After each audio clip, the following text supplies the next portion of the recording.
பாக்கு வியாபாரத்தில் தேக்கு போல ஸ்ட்ராங்கா இருக்கும் கோவை விவசாயி. லட்சம் லட்சமாக நடக்கும் டர்ன் ஓவர்.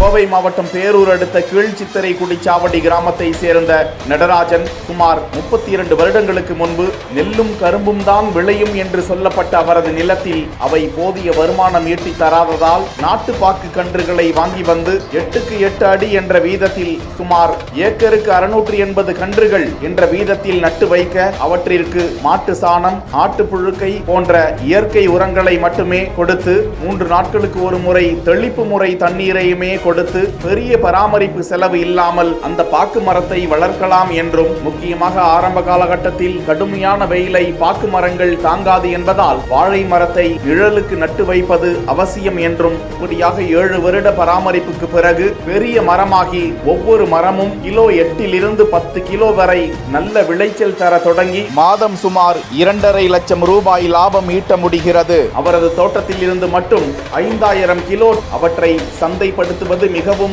எளிமையானதாக இருக்கிறது என்றும், இதனை அனைத்து விவசாயிகளும் முயற்சிக்கலாம் என்றும் பேசியிருக்கிறார். தான் வளர்ச்சி அடைந்தது போல் பிற விவசாயிகளும் வளர வேண்டும் என தகவல்களை பகிர்ந்திருக்கும் விவசாயி நடராஜனுக்கு நன்றிகளும் பாராட்டுகளும் குவிந்து வருகின்றன.